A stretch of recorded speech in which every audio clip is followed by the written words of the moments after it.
So, Alex, it's funny in the first video we posted like this, some people were commenting that they still don't believe we're even in the same room because we don't have like a third wide shot, so it never shows us at the same time.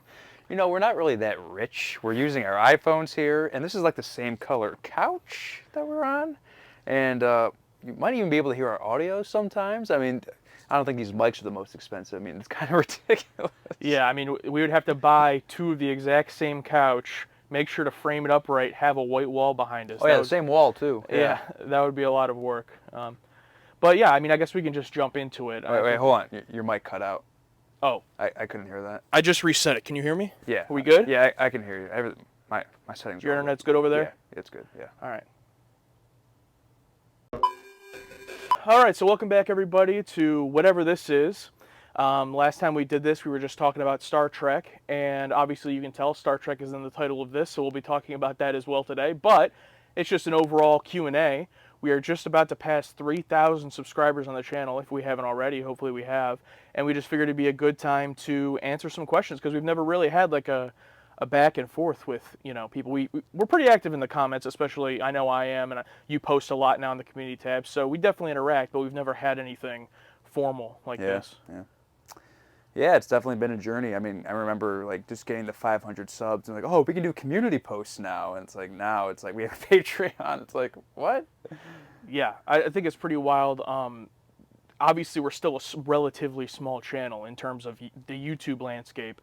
But I guess just a few months ago, when we hit the 500 and got the community post, and then hitting 1,000, getting to join the partner program, at that time I didn't realize like how much even having 3,000 subscribers is different than having 500, just from the sense of like the community and how many people you talk with every day. And that's one of my favorite parts of the channel. Even though the community right now is still pretty small, we have so many people that I feel like we've met through it, already over the internet. Yeah, we just started Firefly too, and that you said we got like what 30 subscribers from that? Yeah. So even though it was not as many views as we typically get in Star Trek, it got a lot more subscribers than the last few Star Trek episodes. So more audiences coming in, and that's the goal. We love the Star Trek audience. We have a lot of Star Trek related questions today, but people that like all of our stuff. I know there's still a handful of people that subscribe through the Barry videos, that are still here. So love the community so far. But we do have a lot of other stuff to talk about too. If you didn't catch the first episode, we're going to go through just talking about whatever we want, movies we've seen, random, life stuff, and then we will get to the Q&A, which involves a lot of Star Trek. Time codes for all of it are down below, so if you want to skip everything else and just check out the Star Trek stuff, you can do that. And then also for our patrons on Patreon, some of their questions are in here as well, but if you are a patron watching this, any question that you asked on Patreon that's not on here, we're doing a dedicated Patreon Q&A as well. Every time we do one of these videos, whatever this is, we're going to also do an extra episode or segment or whatever exclusively for that Patreon. And we'll talk more about that later. But yeah, we're gonna get started. And before we jump into that, we kind of have a follow-up from the last one, because we talked about a lot of movies and stuff at that time that now we've seen. The first one being Nope, that we did end up seeing together. We saw Nope together. We haven't seen a movie together in a while, and last episode I was very adamant about my dislike of movie theaters and my current dislike of movie theaters. I grew up loving them and spent my young teens, older teens, early 20s loving it, but now I'm just like, I'm so sick of it. And I haven't been to an IMAX film in forever, and you said, like, hey, let's go see it in IMAX. I'm like, oh, okay. And we went to a theater I'm not overly fond of, but I've never been in an IMAX theater, and it was completely different. It was great, because with an IMAX theater, it's people who are like paying that extra money who want to see it. It's not a bunch of teenagers on Friday night who just want to make a joke and ruin it. And like Nope, man, that was my favorite theater experience in like so long. Not only the IMAX experience, but the filmmaking experience. Like a film that's just like, this is why we come here. Like, I'm getting chills just thinking about it. Like everything from the execution, direction, score, acting, story, setups and payoffs. Like that movie was it, man. That was it. And I'm probably not gonna go to the movies again for at least 4 months. But I'm going to remember that Nope experience, dude. Yeah. So we mentioned it last time, but we've seen all 3 Jordan Peele films now together. We did see them all together. Wow. Yeah, we saw Get Out. That came out around your birthday in 2017. We went and saw that. That was funny because we went to one theater. It was either sold, I think it was sold out actually. This was still back before you would buy it all beforehand, and it was sold out, so we had to drive over to another town and go to the other AMC and see Really? it. Yeah. Wow. I don't know if you remember I that. don't. And then us, we saw right before you left town for a little bit with a couple other of our friends. Yeah, yeah. And then now we saw this. So I think that's just a cool tradition. I'll be, I know you have different plans going on of where you're going to be in the country, but but yeah, I loved the movie. And as far as the theater experience, just to talk on that real quick, I'll talk about it in a little bit later when we talk about Thor too. But yeah, I've taken other people to IMAX too. Like our friend Isaiah came with me to watch Endgame in IMAX, and he had never seen IMAX, and he kind of had the same answer you did afterwards. I was like, so, oh, how'd you like it? Did you like IMAX? And he's like, yeah, it's kind of the same.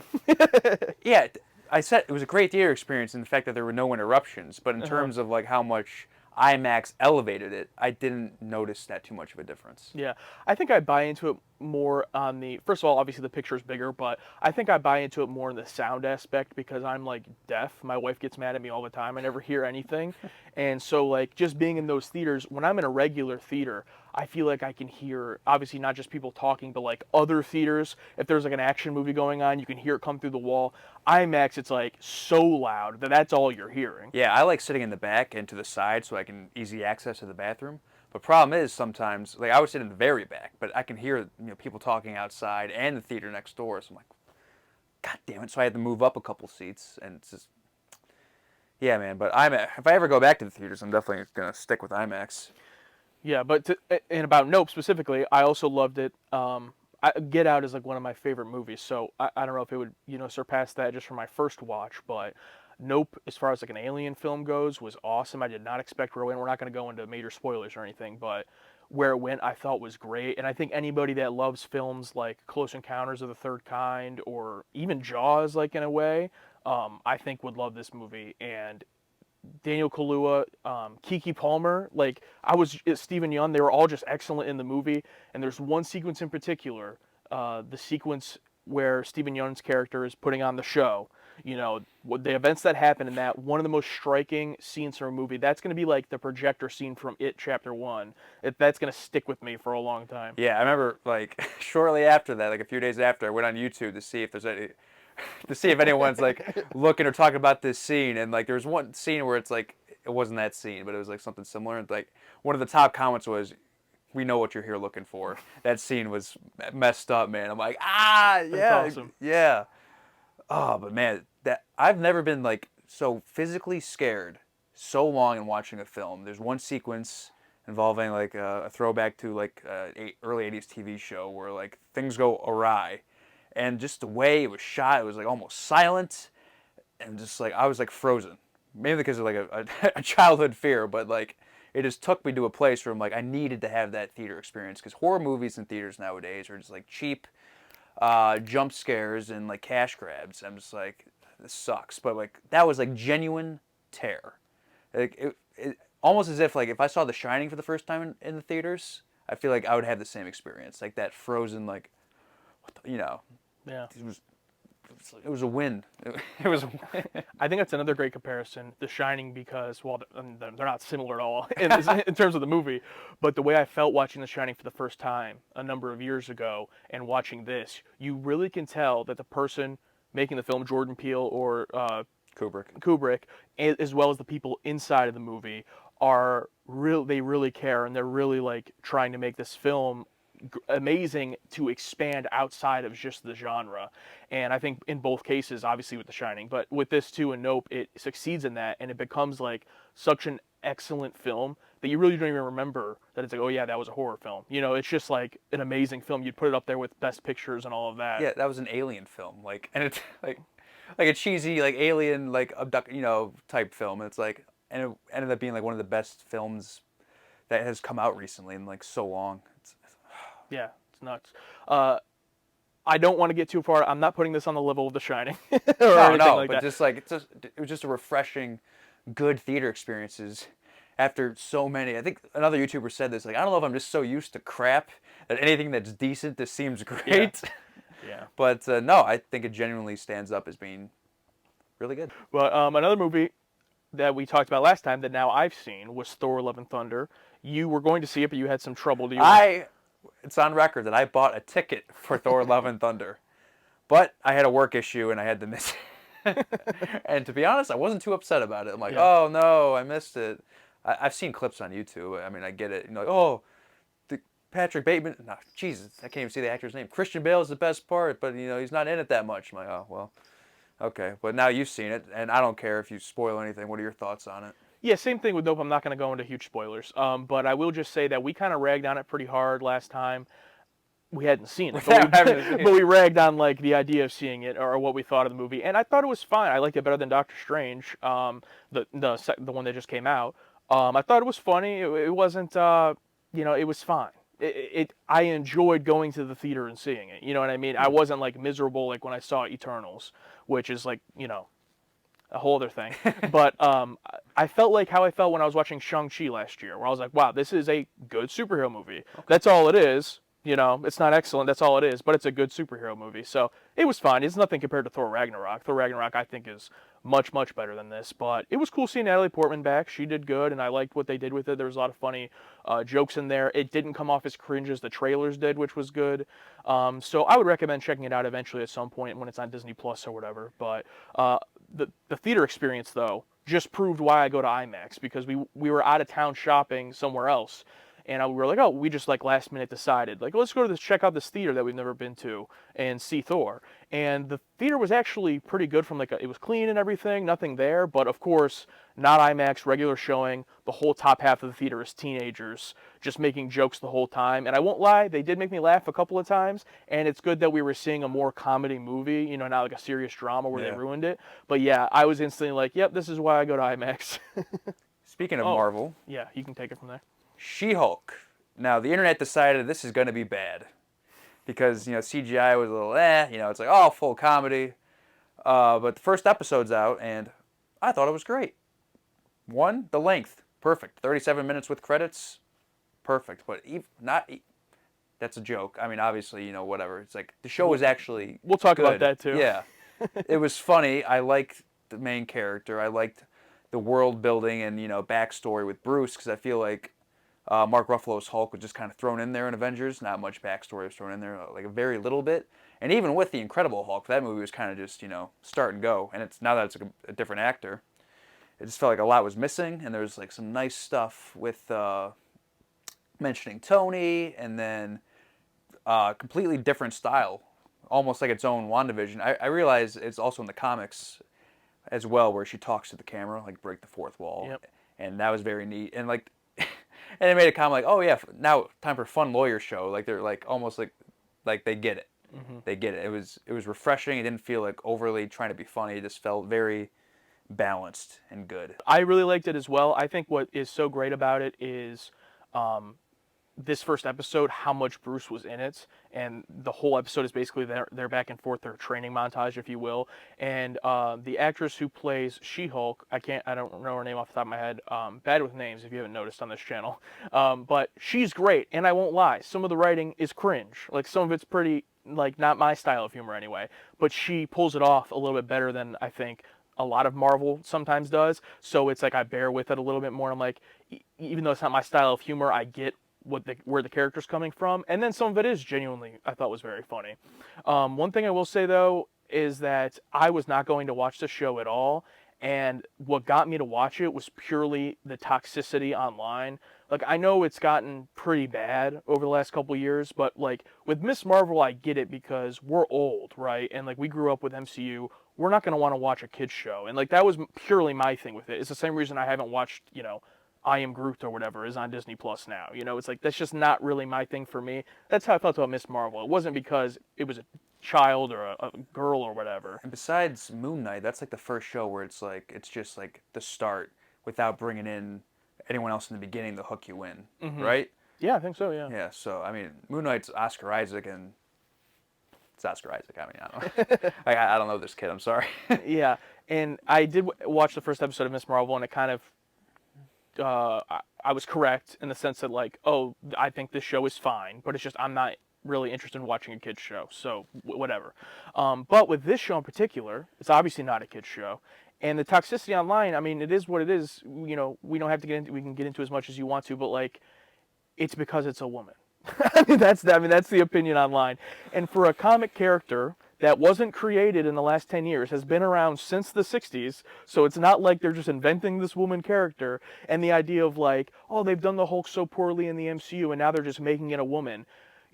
Without the show, we wouldn't be seeing more of the Hulk anyway. Like, they can't make anything with him. Yeah, Universal. It's like Yeah. there's a problem. Universal owns the theatrical rights. They're doing what they can. Yeah. I mean, I get it. The Russo brothers said they didn't know what to do with the Hulk, and that's a whole other thing. But I have no qualms with people saying they don't like MCU Hulk. That's fine. That can be your opinion. oh That's yeah, cool. I mean, I was the biggest. I've accepted it now, but I remember like it first started with Age of Ultron, where it felt like the Hulk was barely in it. I'm like, what? Because Hulk's thing in the first Avengers was perfect. It was one of my favorite theater experiences ever, where he punches the thing, and then Age of Ultron, I'm like, where is he? And then Infinity War happened. I'm like, okay. I accepted that the Hulk is what it is in the MCU. I gave up.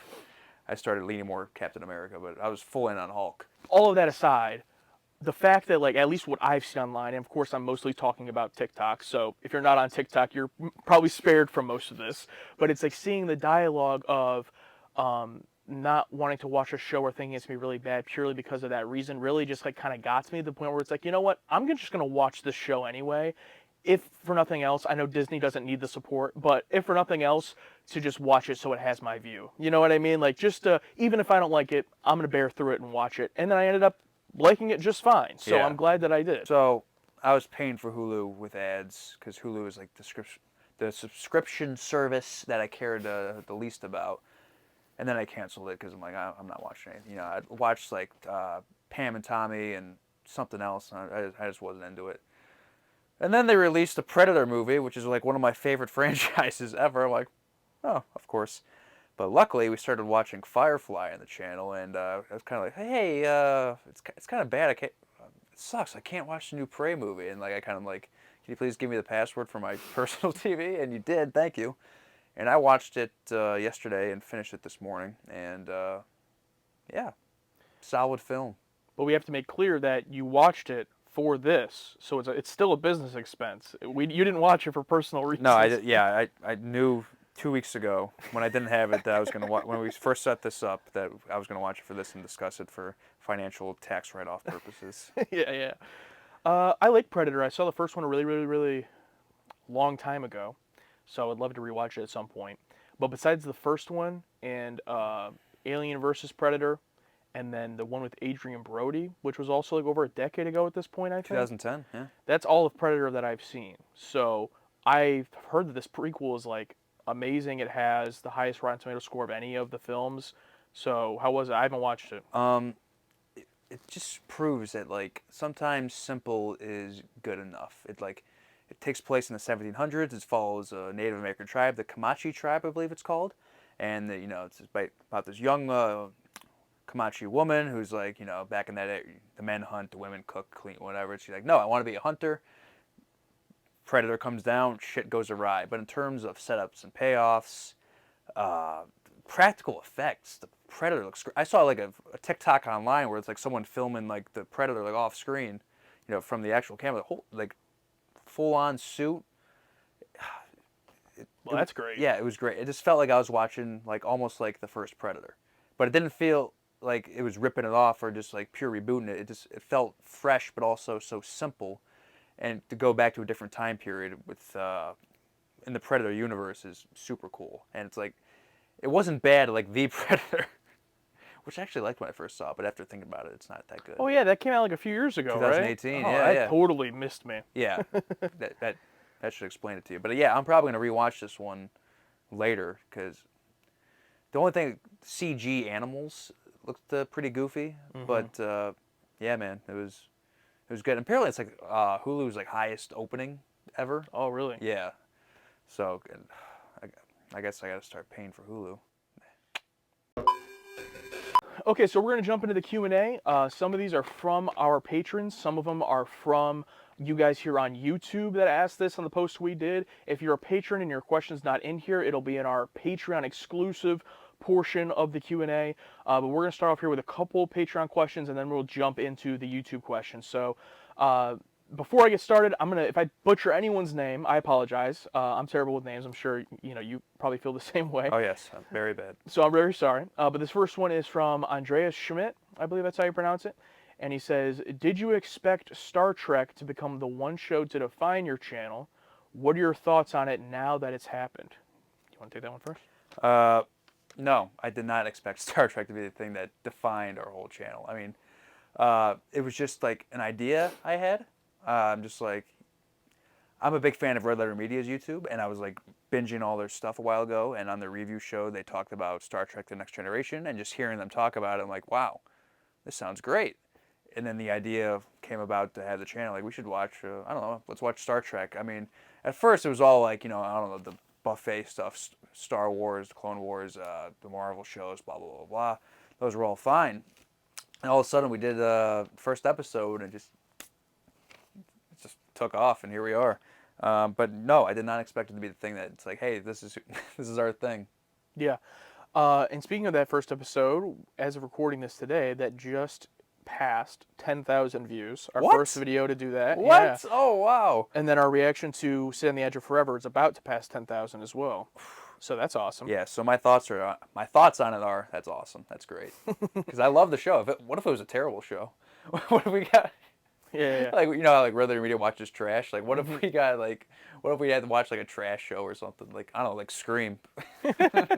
Yeah, I think that it's, I am really glad. I want to address first the first part of the question. It has definitely defined our channel over the past 6 months or so, and it will continue to be the biggest driver, especially on YouTube, because there's so much content. We will literally be watching it probably forever, as long as we do this channel. And that's great, and I like that. I think as far as things that we're going to pop off like that, we got very lucky because it's a show that has a whole bunch of stuff already out. It's not like a new release thing that we have to keep up with every week. We can watch it at our pace and at our audience's pace, and we really enjoy the show. And there will probably be times as we move through, off original series into TNG and whatever, that maybe we aren't liking some things as much for a stretch, or we're really liking things more for a stretch, but it'll always be there, and I'm really excited for that. And with that being said, though, if we're always the Star Trek reaction channel, that's cool with me, but we're definitely still always going to be reacting to other stuff, whether that's Barry or Firefly or anything else. And there's some questions in here we'll talk about later about other shows. But I love Star Trek, and if that ends up defining our channel forever, that's awesome. That's awesome. But I will definitely still always be interested in watching other stuff too. Yeah, that makes me a little nervous that it's like Star Trek's the main thing, but like, I'm sure other YouTube channels have, started, Red Letter Media started off with like the Plinkett reviews of the Phantom Menace, and now 1.6 million subscribers. They're there for them, and they have their inside jokes with them, and the whole community based around just the big three. Mm-hmm. So hopefully, I mean, obviously probably won't get to that scale, but something like that where we have like a retainer of people who stuck around for our bullshit. Yeah, and I'm a very analytical person. I mean, and you know this because I'm always sending you stuff. But, I just think of everything as percentages, right? Like, we post a Star Trek video, it gets 5,000 views, we only have 2,500 subscribers. That means, at most, 50% of the views are people that are subscribed to our channel, and it's usually less than that, right? So I always think of it as there's going to be a huge chunk of people that are just watching this video and they're not even subscribed to our channel. Then there's going to be another chunk that watch it and are subscribed but only watch those. Then there's a smaller chunk that watch everything on our channel, and it's just all in percentages. So as we grow, all of those chunks are going to grow. And that's cool. If it's only, 200 people at the moment that watch all the videos on our channel and the rest are here for Star Trek, that's awesome. But that 200 will grow as the rest of it grows.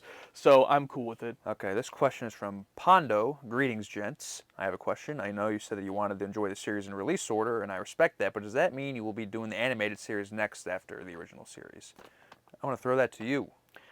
Yeah, so we get this question a lot. And the reason that we took it from Pondo, because we could have had 12 people on this Q&A asking this. Pondo was one of our very first patrons. Thank you, Pondo, for asking this question. He actually asked this before we even posted any of the Q&A stuff. He just asked. Oh, really? But a lot of people, case, moving on. No. But a lot of people have been asking, as I said. So I have no reason not to watch the animated series. From what I've looked into it, it is literally the same exact cast doing the voices. It's just animated. The show was canceled, and then a couple years later, they made the animated series. It's only there's one full season, and then there's like a second season with like 6 episodes or something. So it's pretty short, 20-minute episodes, animated. I would say it's pretty safe to say we're going to watch it because it's basically canon. The only difference is it's animated. Okay. However, I don't know how that's going to look from a reaction perspective yet because they're 20-minute cartoons, right?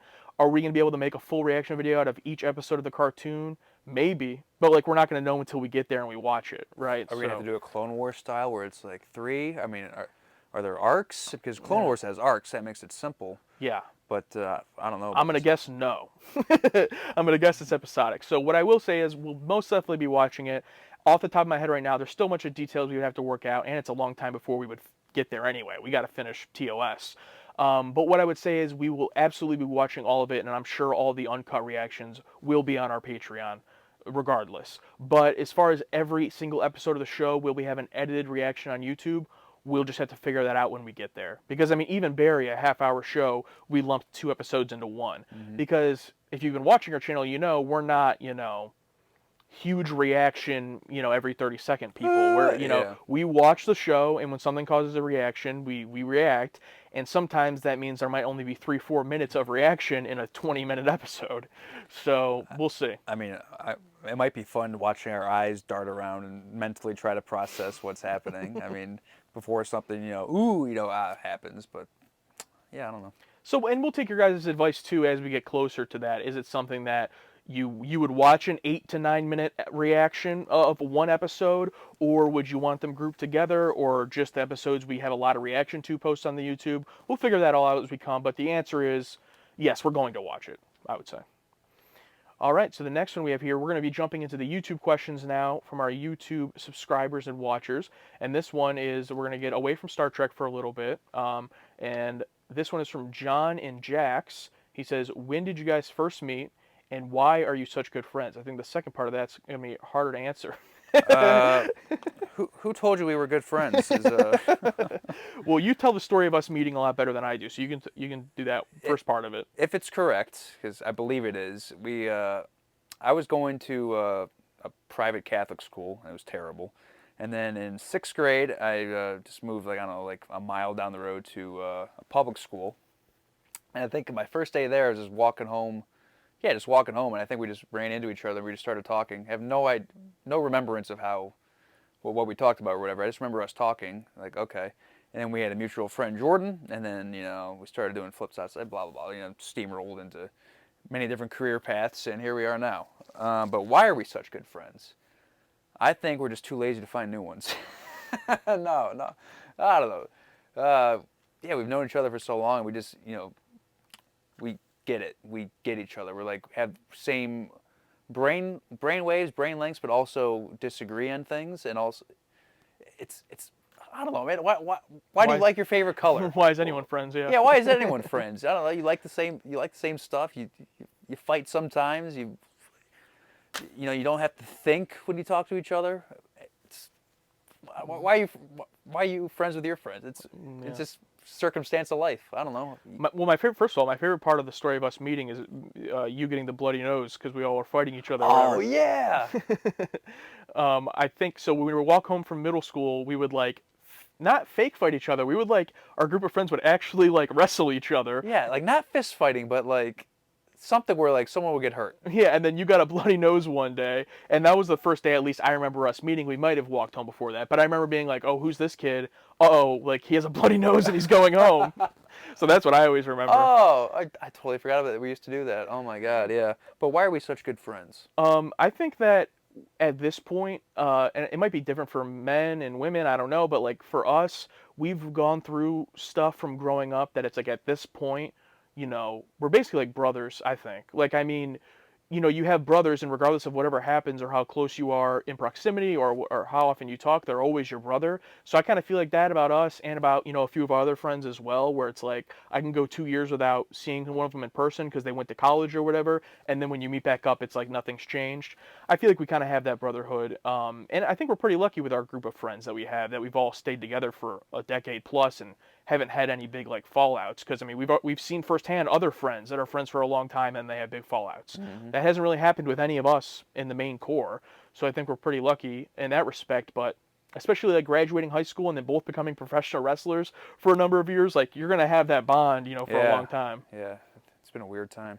Yeah, but I think you kind of hit on the head that we have different opinions about stuff, but we also get it. Even when we disagree on something, we're like, oh, well, yeah, I get why you're saying that. And we also just like have too much other shit to worry about to be arguing with each other about anything. Yeah, I mean, yeah, this is great, but there's also life. You know what I mean? It's like we save like the good parts of life for us and like other stuff, but and we're both painfully self-aware, so that helps. And we've had plenty of fights in the past. It's not like we've never fought with it each wasn't other. all like we've fought a lot about dumb shit. Especially like in high school and right after high school. I mean, everyone does, right? But we've been through enough to where it's like one of us would have to do something pretty horrific to have that level of a fight. That as much as, I mean, we've gotten into physical fights before. So, Oh my god. in addition to pretending to beat each other up. Yeah, gave me an attitude adjustment outside once. There's video footage of it somewhere. Yeah, there's a lot of good stories we could tell, but not enough time in this Q&A. And that leads us to our next question. Nothing let us there. From Psychedelic Chameleon. Thank you. What shows do you each love when you were little kids? Beyond Belief, Fact or Fiction. That counts. We were young adults. Well, Young no, kids. I've been seeing it since I was a kid. Oh, really? Yeah. You showed it to me. My grandmother showed me when I was like 7 or whatever. They would have marathons on the Sci-Fi Channel from 8 a.m. to 4 p.m. So any day that I would miss school for being sick or whatever, and they had it on, we would watch it all day. Nice. I loved Goosebumps growing up. Goosebumps is just like that. That's what really like sucked me into that like horror element. I think like very early on. And I was super into cartoons like SpongeBob, Danny Phantom. I remember watching that one a whole bunch. Ed, Ed and Eddie, man, that was my ish. I love that.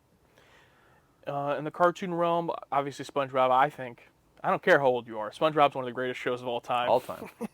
And I think I've heard theories of like kids who didn't watch SpongeBob our age growing up, and then kids who did watch it have completely different sense of humors just because of that one show. And I totally believe that. I think SpongeBob has the same humor as like The Office or Family Guy, but like for young, dumbed down for kids. But you go back and watch it, so much of it is so smart, like the humor. Yeah, smart and like dirty and like hiddenly dirty and shit. It's like I also was in our house, the TGI Friday lineup of like the 90s lineup of like Fresh Prince of Bel-Air, Family Matters, Boy Meets World. I watched a lot. I wasn't around for like the first generation of it with like Wonder Years and all that. Saved by the Bell, like that was all before me, but I saw like that second generation of those shows, so I watched those a lot too growing up.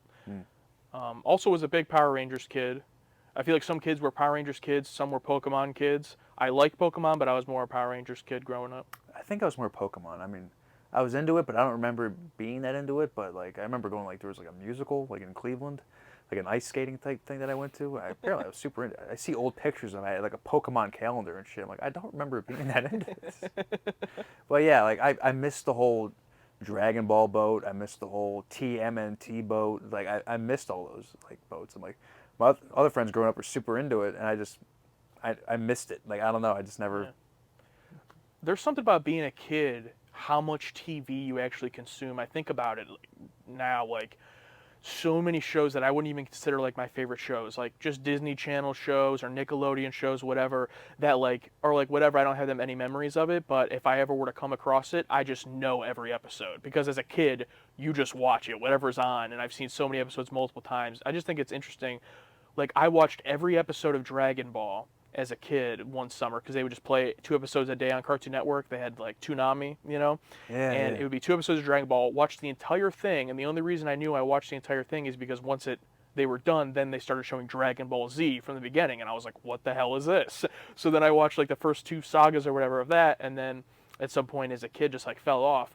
And now as an adult, my friends that watch anime, I'm like, you're insane. Like, I can't watch anime. It's way too much. There's like 700 episodes of everything. But as a kid, I just watched the whole thing of Dragon Ball like it was no problem. It's weird. It's like it's almost as if we had more time, less responsibilities, less clutter in there that's ruined your day. Honestly, I think Beyond Belief is the one that stuck with me the most. I love that show so much, and it's going to be so funny seeing Jonathan Frakes in The Next Generation. And not trying to reference that while watching it. I'm gonna be probably insufferable for the first weekend. I'm gonna make so many jokes. Could this have happened? Could the Enterprise really? Dexter's Laboratory and Courage the Cowardly Dog. Those two also came. Those were also Courage the Cowardly Dog. Early childhood horror. It's like, well, that's actually a question we'll get to later about horror. But yeah, that early creepy stuff I found was great. This is from David McSwain. It says, having a blast rewatching Star Trek along you guys. I was curious who came up with your target audience tagline. Keep up the fantastic work, brothers. Thank you, David. I don't remember. I think I just did it. Like literally this on the cusp, on the fly, and I just like made it up. It's like I don't know. I'm not really an improv guy, but like with our professional wrestling background, it's like it's something that helped grow over time, just being out there and just like on the cusp, on the fly, and doing the show too also has helped grow that. But it's just something that like just an idea that just came across while it was happening. I'm like, oh, this content's made for everybody, but us. I can't remember the thought process. It just happened. Yeah, because I know I sent you a list of names, possible names for the channel, because we were discussing doing this channel, and my mindset the whole time was like, okay, we're going to do this channel, but my whole point is I want it to be different. Like, I don't want it to just be another reaction channel. I want the point of it to be that, we're genuine, and, I'm not trying to say the other ones aren't. Like, I don't want to come across that way, but I'm just saying, like, I don't want to just, like, watch stuff for the sake of having a big reaction. I just want to watch stuff with you. And I was like, what names kind of come across as, like, that, and I seen the list of them, and I think you chose target audience out of that list. I saw that because we're kind of like the show is called whatever this is. It's like target audience. Oh, that's great. Target. It felt like kind of like a little on the cusp. Little on the nose type meta type name. I'm like, oh, I love it. That's great because it's like target audience is like a literal thing, and like I think it just fit for us. Yeah. And I love I loved it too. The reason I put it on there too was because it's funny that like it works with everything even when it doesn't make sense. So it's like we obviously are not the target audience for everything that we watch, but just by like saying that we are, like it just becomes part of the joke. Like we're the target audience, like it's almost like an ignorance thing. Like it doesn't matter what the show is, we're the target audience. We're the target audience. This is made for me. So yeah, so if anyone ever watches and it's like, why are you guys watching this? Like it's always the excuse of the joke of like, no, we're the target audience. This is for us. So that's why I loved it. Yeah. So I think that's kind of where it more from. Then yeah, you probably let it off the rip when we started recording at some point, whatever video it was, if it was the first one or whenever it was. But I like it. I like the tagline. I like our name too. Someone commented earlier on in our channel, like, oh, your name is, going to be hard to be pushed in SEO. And I get that, but hopefully, like, I'm not searching target audience to go find a reaction. I search up, like, Star Trek reaction, and we pop up, right? So it's more so we're trying to base that off of, like, the content we're watching rather than someone having to search target audience. But I do get that perspective. So this question is from Paul Reimer. Question is, if you were going to suggest a series you know well to someone else to watch for the first time, what would it be? Honestly, I think it's Barry. I mean, you have to have HBO. I guess that's the one downside. But I think it's worth signing up for HBO. Even if you're going to just do a 1 month binge the whole thing. I think it's an excellent show, and it's new, and it's short, and there's not that many episodes, and it's one of the best drama comedies I think I've ever seen, and it's all on the channel. Yeah, he's been suggesting it to me for a while. I never did it. We had to start a YouTube channel and a Patreon to get me to watch it, but it worked, and I love it. It's great. For me, I guess we'll start with limited series. I guess I can say limited series, right? Yeah, let's say this limited series. I would have to go with Midnight Mass. It is one of my favorite pieces of A to Z. Television, like 10-hour movie, whatever you want to call it. I love it. It's perfect. It's everything about it. Writing, monologues, acting. I want to like rewatch it. I don't care if I've seen it before. I just want to experience it again. If I could erase my mind and watch it for the first time again, I would. But and for series, anything Mike Flanagan has ever done for Netflix TV. But if I had to suggest like an actual like multiple seasons series, I mean, this one's too easy, but watch Breaking Bad, watch Seinfeld. But I'm trying to think of like a specific like niche one where it's like I've seen, but maybe not. Like not everyone like If you've seen Seinfeld, I mean, I get it. Some people haven't. Like, Well, while you're thinking about that, I'll talk real quick on Midnight Mass.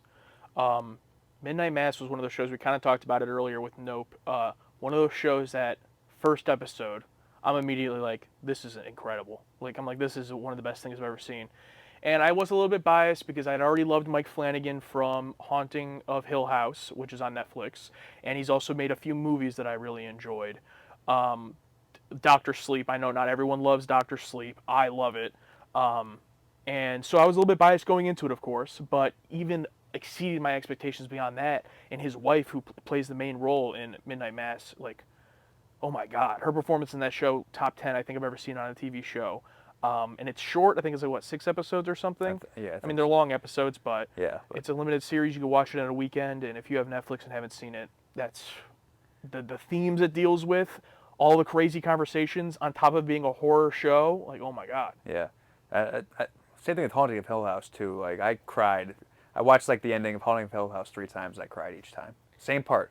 I knew it was coming. Same part. I cried. It's like, it's great. It's incredible. It's like I was talking about earlier. Those moments where it's like you're there. You know what I mean? You're there. You're not anywhere else. You're there. It's just like this is why we watch this stuff. You know, it's because your real life sucks. And so you can watch this and feel good and emotional. But Yeah. I don't know.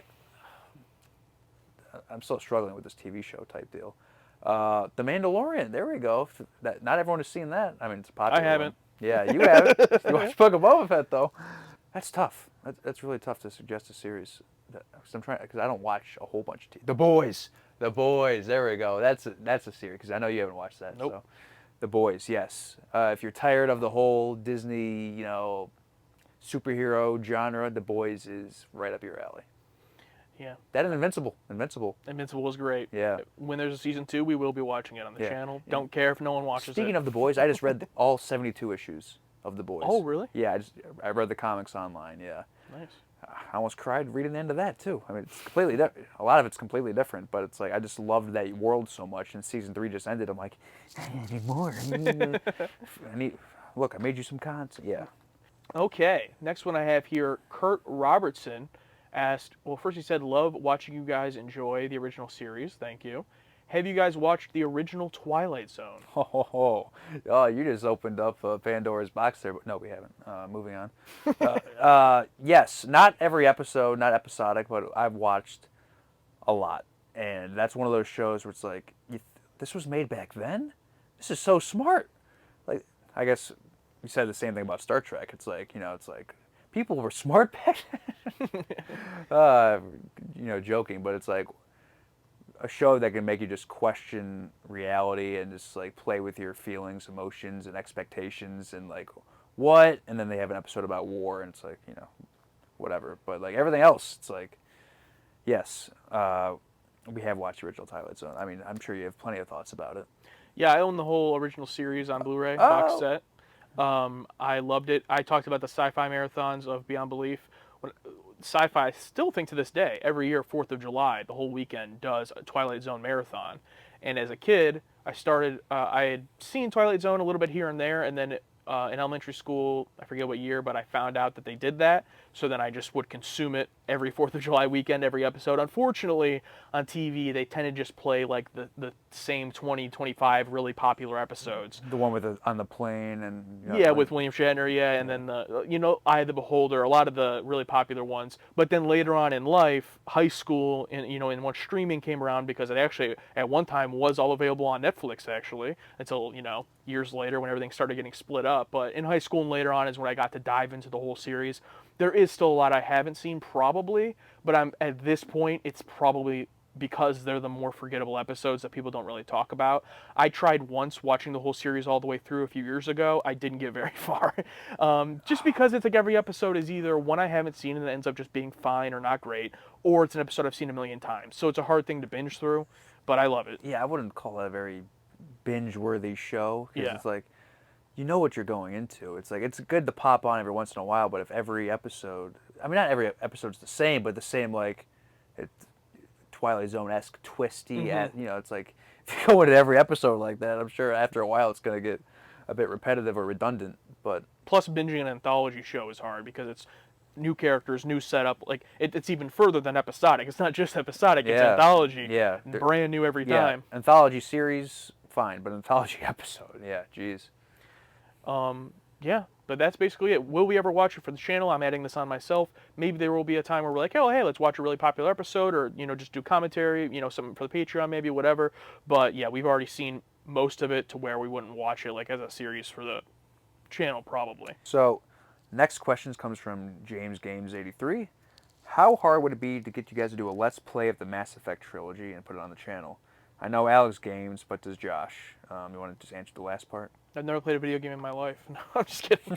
I play video games, but I'm not into. I don't want to say I'm not into. I'm not as big as you, I think, into like the RPG stuff where it's like takes a lot of time. I'm more of a simulation guy. I'll play games like Madden or stuff where you're like, franchise mode where you're, or like Roller Coaster Tycoon even, where you're like simulating something. I like more of the mental stimulation because I'm not very good at video games. So like playing something like even the Spider-Man PS4 game to this day I haven't beat because I'll play it for 20 minutes and then like get killed by thugs and get mad and stop playing. So it's like, yeah, I definitely game, but I'm not, I'm only a certain type of game that I think's not that fun to stream or anything, but maybe I'm wrong. I don't know. Yeah, so kind of like this channel, I just got like the random urge. Like I've always wanted to do like a Let's Play streaming type thing, and then I finally like bit the bullet and like bought all this stuff. My mother handed me down an expensive camera that I found that I could use as a webcam, but the battery only lasts like an hour, so I only stream like for like an hour. And like I bought all this stuff, capture card, and all this, downloaded all this software, and it's like it's one of those things where I started doing it and playing games I like, and just like after an hour, I'm like, do I like doing this? It's like I don't know, man. It was weird, and like I've played like a little bit of Mass Effect 3 because I think it was free with the console, and I'm like I have no idea what's going on, so I kind of just like wrote it out of my head. Maybe I don't know. Like I was streaming on my other channel last night. I was playing Luigi's Mansion, like my favorite game of all time, arguably, and because I've played it before, maybe it's because I've played it before. I'm just like wasn't super, just wasn't super into it. I don't know. Probably not, but We wouldn't do it on this channel. We would. Yeah, on my channel. Yeah. Yeah, we would do it on your channel. Yeah. But, yeah. This next one's from Jeff Borowick. It says, "Would you rather be a stormtrooper in the Star Wars universe or a red shirt in the Star Trek universe?" That's a tough one. That's a tough one. I mean, I feel like so far with what we've seen so far, if you get knocked out in Star Trek, you're back up to work, in like a half hour. But uniform definitely looks more comfy than a stormtrooper's outfit, in my opinion. Just a nice leisure sweater, cycling crew. But you never know when you're gonna get phasered or struck by lightning or killed by whatever monster planet we're on. But also, in stormtroopers you have to wear this horrible, ugly-looking outfit all day. You can't see out of it.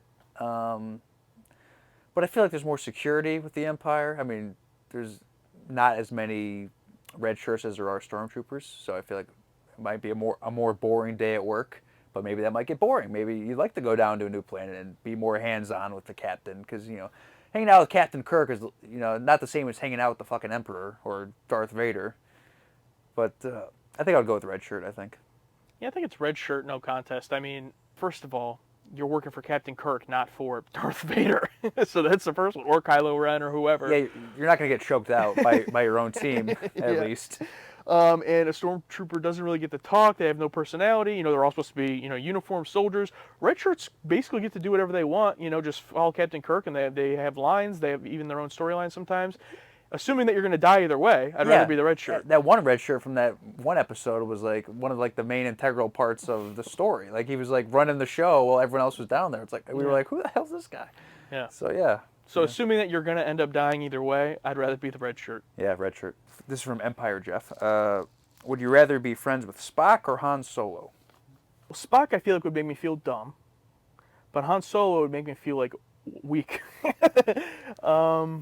I'm going to say Spock just because I feel like I would trust him. Spock's not really going to like get you into trouble per se. He'll be along for whatever.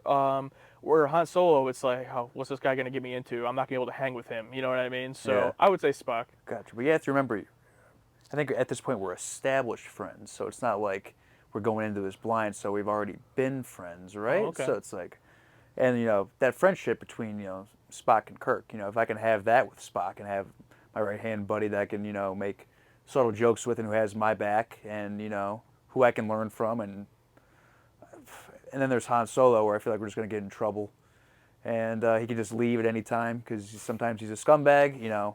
So from Return of the Jedi to The Force Awakens, he just became the same person again that he was in A New Hope. So it's like, I'm gonna go back to doing this. But I feel like Spock's also, that's a good question because Spock's also been the same person. I think he's straight laced as an arrow, but he's had some growth moments. So I pick Spock. I like Spock. I really like Spock a lot. So. Yeah, also, if you were hanging out with Han Solo, like, does Chewbacca also come involved? Because they're going to be better friends than you're ever going to be with either of them. So you're just going to feel like the third wheel the whole time. And if you piss Han Solo off, Chewbacca can have you rip his arms off. But also, Spock, if he gets mad at you or something, he can just, mind meld you or Vulcan neck rip you. But there's a less chance of that happening. Yeah, you'd really have to make him mad. We would have to do something to Captain Pike. But yeah. Also, I think choosing Spock is what makes it so tough. If you chose anyone else really on the Enterprise, it might be more of a discussion. But Spock, it's like, yeah, I would love to hang out with Spock. Oh yeah, absolutely, he's great. All right, next one we have here, another one from James. James Games 83 says, "Are you into the horror genre at all? Any favorites?" We're going to try to keep this short because we could probably talk about this for a whole hour. If it's not obvious, we both love it, right? Yes, huge fans of horror, and we haven't really explored it at all on the channel, really. I came into Friday the 13th, and then discovered Nightmare on Elm Street, and then Halloween, like all the classics. And as I've gotten older, grown past, like slasher horror, I wanted more like psychological horror, and then I really fell into The Shining.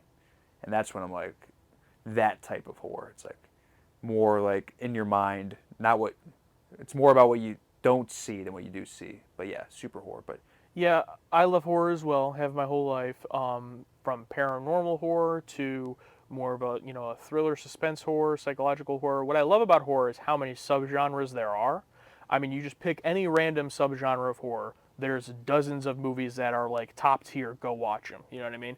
That comes along with a lot of shit that you have to pour through. Yes. And it's probably the easiest for like low budget or no budget filmmakers to be able to make horror because it's the easiest genre to make with no money. Yeah. But there's so many of my favorite films that are horror because I love the genre. Modern horror, Hereditary is probably my favorite. Also really love Get Out, even though it's less of a horror, but that's still a great one. As far as classics go, I actually love the third Nightmare on Elm Street movie. I think Dream Warriors. Oh. Yeah, I love that one even more than the original because it's just like, I think that's what Freddy Krueger should be. And I also love the original Halloween, of course, the original Scream, so a lot of the slashers. Grave Encounters. Grave Encounters for the found footage genre, absolutely.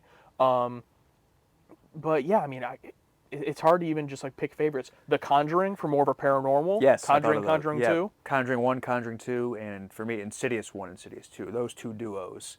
Anything after that, especially anything after, any spin-offs of The Conjuring, the Annabelle stuff, or The Conjuring, 3, and I can't even call it 3, whatever it's called. Yeah, Conjuring 1 and 2. Conjuring 2 was like my favorite for the longest time. It's like I love that film, but Conjuring 3 ruined it, so it knocked it down a peg. But I remember Insidious 1, that's like another one where I talked about being like terrified watching a film. Like James Wan's horror style was perfect. Perfect. And then like he did Malignant, which I think was a joke. And then he did Aquaman. The original Saw, in terms of, torture horror, it's like there's so many different genres of horror. We can like pick 5 from each of them and just go on about it all day. But I think base level, circling all the genres, I think the ones we've mentioned. I'm trying to think of more, but also not trying to go to Texas Chainsaw Massacre. Got to throw that one in there. Yeah. And then there's even like more campy or borderline comedy horrors too, like Killer Clowns from Outer Space is a movie that I love. I'm not like scared of it, but it's hilarious and Evil I love Bong. it. Evil Bong, yeah. A ginger dead man, Oh, yes. I mean, there's so much, even like Child's Play, which is more serious, but still pretty goofy, Yeah. The original one is great. So, yeah, it's just so vast. I mean, we could probably even do like a weekly or monthly podcast of horror movies if we wanted to, because we've seen so many. Yeah, and we love them. either pick one to watch or pick one to discuss, or like watch and then discuss. Yeah, absolutely. Absolutely. Can go on for days, man. All right, next one is from Witcher Joker. What are you most looking forward to? Future TOS episodes, the TOS movies, or the additional shows TNG, DS9, Voyager, and Enterprise? I mean, I'm super excited for the Next Generation. I assume that's going to be your answer. Yes, exactly. Because I've heard the Red Letter Media YouTube guys talk about it. I'm like, oh, I want to get into it so bad. It sounds so. I mean, I love the original series, but it's like I've been hearing so much about TNG, and Jonathan Frakes, and I know some characters that have been talked about, and people have talked about in comments, and like Picard was just out, and Picard's or whatever. But it's like it makes me wanted to see TNG more. It's 7 seasons, but it's like I don't know much about the other ones, DS9, Voyager, and Enterprise. I don't know much about those, but also the TOS movies look very interesting. Like the uniforms look really weird. So, to see like the original actors like older, and it's still in the universe, but in film form, I'm very curious about like what's that going to be like. But yeah, man, I can't wait to get to TNG. That's why I wanted to start doing Star Trek. It's because of TNG. Yeah, that's why I started. And almost everyone I've heard talk about Star Trek before we started this, I've always just heard of Next Generation. I knew the original series existed, but like I've always heard like, oh, I love Star Trek Next Generation. I feel like people our age or a little bit older, that's what they grew up with. So I'm excited for it. I'm really, really happy that we started with original series, and I love it so much because I feel like the groundwork is laid there, you know. So now, like by the time we watch the animated series, whatever the movies, and then we jump into TNG, it's going to be like we're already Trekkies at that point. Like we're not jumping into Next Generation blind. But I am really excited for it, and I'm also excited that it's 7 seasons, and it's like, wow, that's going to be a long time of watching Next Generation. But I'm not mad about it. You know, we have so much that we get to watch. It's not just like a 1-season canceled show. Even original series, if it had been 5, 7 seasons, I'd have been like, awesome, there's so much here. It's a little bit of a bummer. It's only 3 seasons, and then we're done with it. Yeah. So that will be awesome. Really excited. Everything after TNG, it's going to be like so long from now. You know, even posting solid 2 episodes a week, it's going to be so long from now that I don't even really think about it that much. But when we get there, I'm sure I'll be excited for it. It's more Star Trek, you know, but it's just going to take a long time. Yeah, because like I mean, obviously the original series is huge, but like I think the Next Generation was like very huge when it was out. Like it was like I even said my grandfather had like a box set of it. Like it was huge at the time. Like one of the biggest TV shows like ever. All right, I think that's it for our YouTube questions. We're going to do a couple more Patreon ones here. This is from Burke Wells. Will you be reacting to Andor, or is that off the table? It's probably off the table for the sake of like a weekly YouTube reaction, I would say, probably, right? Yeah, I mean, after Kenobi, for reaction purposes, you know, it's like it breaks my heart to say this, but I feel like Star Wars is just going to be like my casual show from now on, not like something that I'm like, you know, at work, you know, avoiding social media spoilers, like, you know, it's like because I liked Rogue One, I liked the character, but just like I'm just with Star Wars right now, I'm just like I'm more excited for the Bad Batch season 2 actually instead of this, but yeah, for reaction purposes, nah. I would even rather be like, if we were going to do a current show, like let's just wait for it to come out. We'll watch it in a few months and then we'll post it when we want. You know, I'd rather do that than record it on Wednesday or whenever it comes out, Wednesday night, edit it. I'm up until 1 a.m. and then posting it Thursday morning for it to get 300 views. Yeah, the channels that are doing the new shows, man, like they're up at like 4 a.m., you know, recording and like editing it so it's out like the same day. Yeah, basically anything we react to on YouTube, there's going to be 2 reasons for, right? 1, because we want to watch it. That's the main reason. And then 2 is because we think it's something people will watch on YouTube. Like, so it's like, if the second one isn't there, people aren't going to watch it on YouTube, you know, for the most part. We really have to want to watch the show to do it. And to commit to doing something once a week, every single week, and edit it and have it up, it's just too much, you know, to do right now, in my opinion. Yeah, especially if it's just going to flop. And if there's a track record of brand new stuff that we've done that flops, it's like, yeah, why? You know. Only thing I would say is just we're never going to close the door on new stuff because last time we did a current show, we had under 1,000 subscribers, and now we have 3,000. I'm sure a chunk of those people would watch it. As the channel grows, that will also grow. Yeah. So we're not going to say we're never going to do a new show again. It's just yeah. We just know where those subscribers came from. Yeah. All right. They came from our Buzz Lightyear trailer reaction. Up next, we have from Ricky Johnson. Have either of you seen Casablanca or Citizen Kane? I have seen both, yes. I liked Citizen Kane more than Casablanca. I saw Casablanca recently actually, and like nothing really sat with me really. Like, I don't have like much to say about it. Maybe it needs a rewatch. 'Cause maybe I used the bathroom during it, but like yeah, it's like nothing really. Citizen Kane, I'm like okay, I'm getting it. And then when the shoe dropped, when like oh that's what that's about. It's like okay, that was fine. Didn't need to be that long. I always saw like older movies were shorter. It's like oh back then they were like set like no man they were like I don't know if I've said this on here before, but like the Phantom of the Opera was like one of the hardest movies I've ever watched ever. It was so long. I mean, not only because like there's no audible dialogue, but it's just like, well that's the main reason. But it just felt like so long. And like I watched like the Cabinet of Dr. Caligari recently because it was mentioned in the Nicolas Cage movie, and I watched that and like that was another tough watch where I'm like, man, like I hate not being like in the know where it's like, oh, I'm not like a film buff, but I also, I want to be, feel like I'm smart enough to appreciate these things. But like watching them, I just felt like nothing clicked, or I'm like, I don't get why I should be like, film art school major or whatever. Yeah, I haven't seen either of them. I own both of them, I believe. I know I own Citizen Kane on Blu-ray. Casablanca, I think I also own, but I'm not sure. I'm a movie collector, so I own a lot of movies I haven't seen just because either one day I want to watch them or I'll find just a really good deal. Like Citizen Kane was like $5 at the exchange. Like, okay, I'll buy it.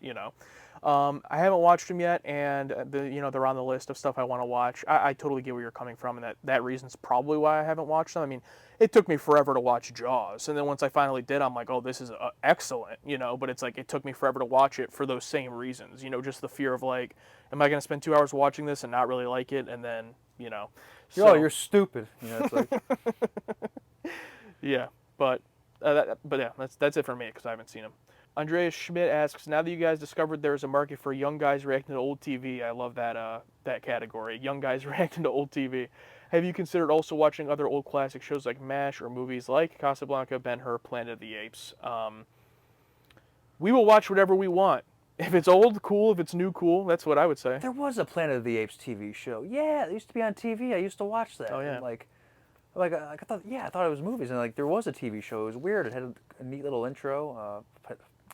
Isn't like MASH just like a war documentary? Or am I thinking of something else? I have no idea.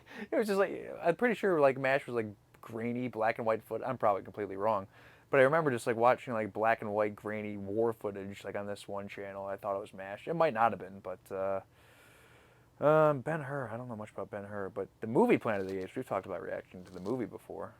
Yeah. The problem with Planet of the Apes is the problem with a lot of older classic stuff is that we've probably seen it. You've seen Planet of the Apes. I haven't seen the whole thing, but I get it. Like I'm aware. You know what you know what the ending is. Yeah, I know the ending and I know the plot, and we're not gonna fake that. Why? But I keep going back to it. But this is also one of the cool reasons. Like I would love to watch Planet of the Apes. Just put it on the Patreon, even though you've already seen it, and just for our commentary on it. Stuff like that, it's going to be more likely to show up on the Patreon. I mean, look, just to be honest, YouTube is going to be, 2 episodes of Star Trek a week and then maybe one other thing we can watch. That's what it's going to be, really, moving forward. Yeah. So any other extra stuff is more than likely going to be on the Patreon for the most part, but I'm sure there will still be subscriber specials like we did with Galaxy Quest and things along the way that we will ask you guys what you want us to watch to do for the channel. Because I'd love to rewatch it, and like I'm sure there's stuff in there where you watch a movie more than once, you pick up on stuff, so definitely for a Patreon thing, yeah, absolutely. But it's like, I just know YouTube algorithm-wise, someone comes and clicks on our Planet of the Apes reaction, and in the first 2 minutes we're like, oh, we know what the ending is, and Alex has already seen it, they're clicking off the video, so, so it is what it is. This is from Colin Freeman. What has been your favorite thing and least favorite thing about the Star Trek, the original series? I'll go first. Let's start with least favorite. Although it's solid, and it's always consistent, I just wish that runtime was a little shorter. It's a little shorter. Like, I have an extremely weak bladder. Right around that 35 minutes, I start feeling it because, I'm drinking water and stuff all day long and some other stuff. But right around that time, I'm like, I start to feel it. I'm like, oh, man, are we getting close? Are we getting close? It's a little bit shorter. But my favorite thing, definitely just characters, just the relationships, sci-fi stuff, whatever. I talked about it in one of our reactions, but it's like the interactions and it's like how different everyone is and how like Bones bounces off of Spock, the way Spock bounces off of him, and the way they bounce off Kirk, and like I've talked about it, the two Angel and Devil in the shoulder, and they've even done that shot a couple times, which is funny. It's like just everything's circling around the big three, and the life lesson. Like, is it just one favorite thing? Because I can go on. Yeah. Favorite thing. One favorite thing. Yeah, just the relationships between the characters. I have a lot to say about the runtime thing, so I'll do that second. My favorite thing is just how smart it is. And we joked before, like, they were smart back then, but what we mean is, today, stuff isn't this smart, Stuff is dumb today. Yeah, so it's like watching this and how smart it is from the first episode, that we watched, The Man Trap, up until now. All the episodes, even the ones we don't care for, I respect how smart the writing is, and there's so many situations where, we joke around in the episodes, we'll predict the ending a lot of times, or people will comment like, oh, they're going to be able to predict ending because they've seen these stories play out in other things. But there's a lot of times where we're like, oh, this is how this character is going to do this. This is how this story is going to go.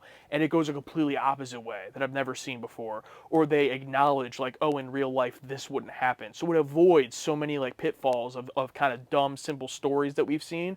And it's so smart that has to be my favorite thing. I truly will watch an episode and have no idea how they're going to go about doing things. And most of the time it is really original and something I haven't seen before. Obviously for its time, but even today, it's still really original, and I really like that. My least favorite thing, though, the runtime. Here's the thing, okay? Because we got a lot of shit on the Firefly. Dumb kids, your runtime.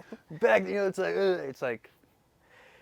On our Firefly reaction, first episode was 90 minutes. We said in there we didn't think it needed to be 90 minutes. People were commenting about that. Here's the thing, what we mean. It has nothing to do with our attention span, okay? A lot of my favorite movies are 3 hours long, okay? It has nothing to do with my attention span. I've watched plenty of television series that are 50 minutes or an hour per episode, no problem. So I know that's people's knee-jerk reaction when they hear, like, oh, this is too long. And I actually get that. I totally get that. It's because we're doing a reaction YouTube channel. That is why. If I was watching Star Trek on my own on my couch every night, it would be no problem that it's 50 minutes long. It's because we're sitting in front of a computer screen doing a reaction. It is more difficult to do that for a 50-minute show than a 30-minute show. Like, that's just the reality. We're watching with these box lights on us, and it's just like I'm sitting in this uncomfortable position. Before I got the new chair, thank you Patreon. Before I got the new chair, I was just sitting in this like metal desk chair, and it was like very uncomfortable, and it's like you're locked in this box that you see us in. It's got to stay in frame, and you're just watching. It's a little uncomfortable, but like I sat through Endgame, I sat through the Batman, I made it all through those. Not having to piss, I was fully immersed, and a lot of these episodes I am fully immersed. But then sometimes where I just you get on edge a little bit, and I just like it when things don't feel stretched out because you have to hit your 50 minutes. Which is why I'm okay with sometimes some modern TV where it's like that episode. I'm glad it was 46 minutes though. That one needed to be an hour and 20 where they swerve back and forth. But like a constant 50 every time. I mean, sure you're gonna have your formula, but you can't stick. It's not gonna be the same every time. And some episodes, City on the Edge of Forever, Amok Time, like no problem, right? Like you watch them, you're like, oh, that was great. I wish there was more. There are reactions where like it's over. Yeah. But some of them, they're tough. Yeah. And it's not that the episodes are bad. It's just that maybe if this was a 30-minute, a Twilight Zone, length episode, maybe it'd be easier to get through. Like the one like where they're unlocking the keys for each one, and you're just like, come on.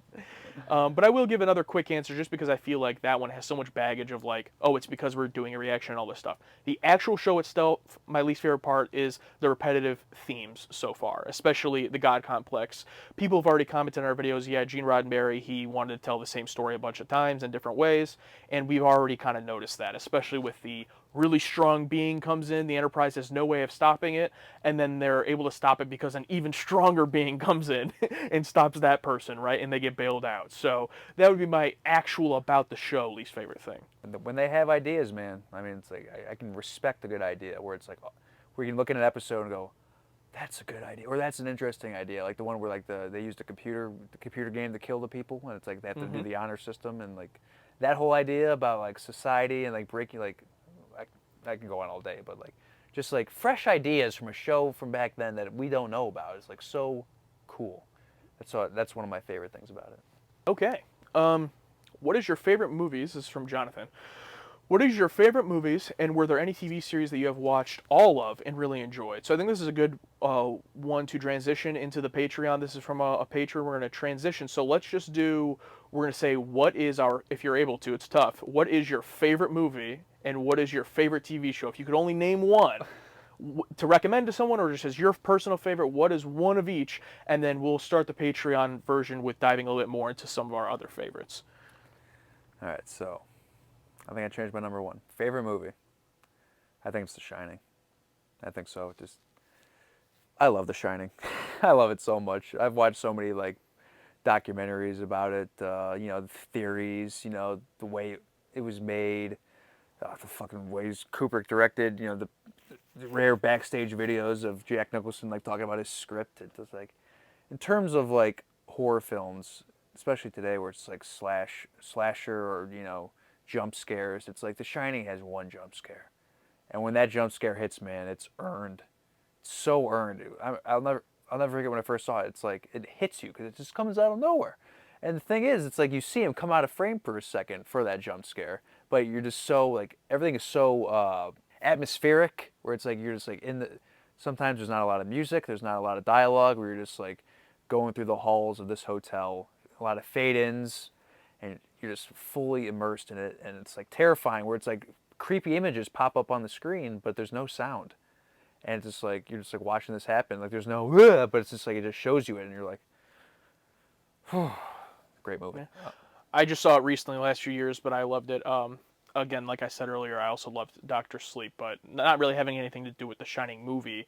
But I thought it was a good way to adapt both the movie and the book. It kind of followed both stories from what I'm aware of. But I'll do movie, and then we can do both two TV show. My favorite movie is Arrival. And Really? yeah, and what separates it for me is I'm excited to get into the Patreon part because there's like 5 movies I could name that I'm like, this changed the way I look at movies and I really love it because of that, or theater experience. But Arrival, I didn't even see it in theaters. I saw it for the first time at home, and I was like, I think it's the only movie that I've seen at home and gave me that like altering experience like I've had with movies I've seen in theaters for the first time.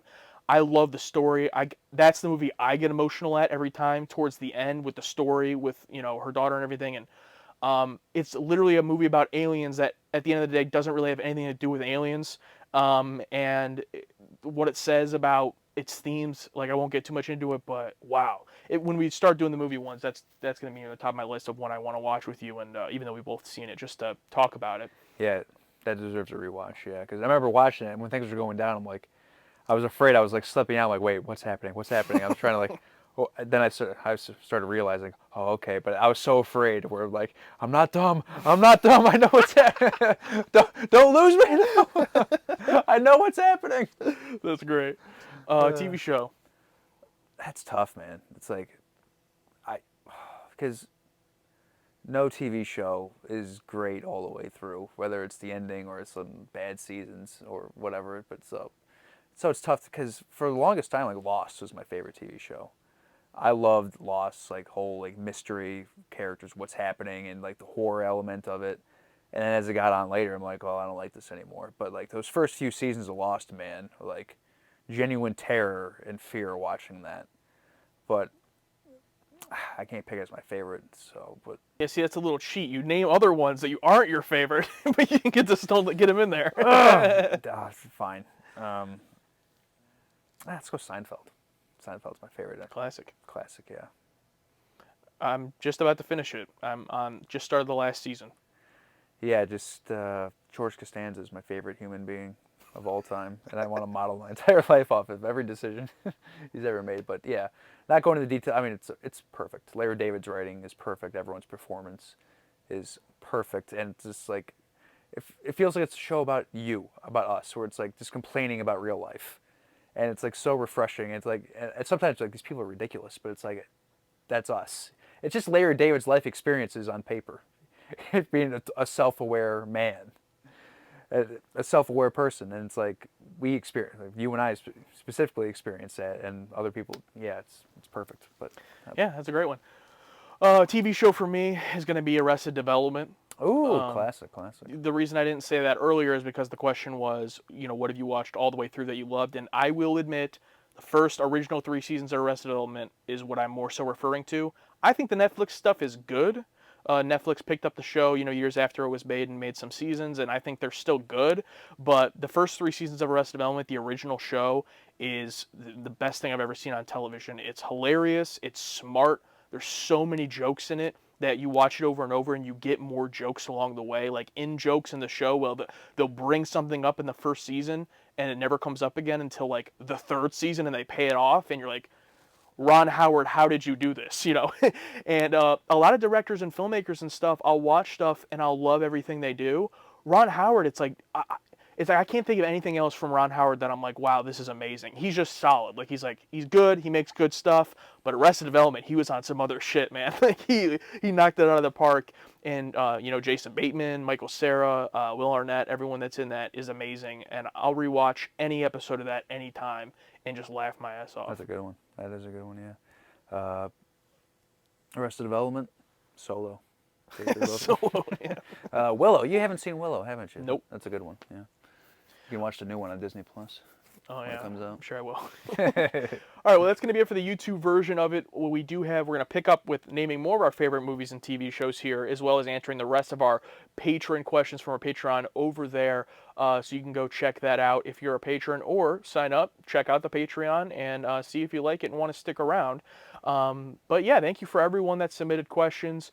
As far as whatever this is, we're probably going to do this, whenever we have a topic to talk about. It won't be Star Trek every time or really that much, but we'll do recaps of stuff we've watched or whatever you guys, if you have stuff you want us to talk about as well. But yeah, we'll do this whenever we want. Should I do an outro? If you want, yeah. Okay. Well, that's...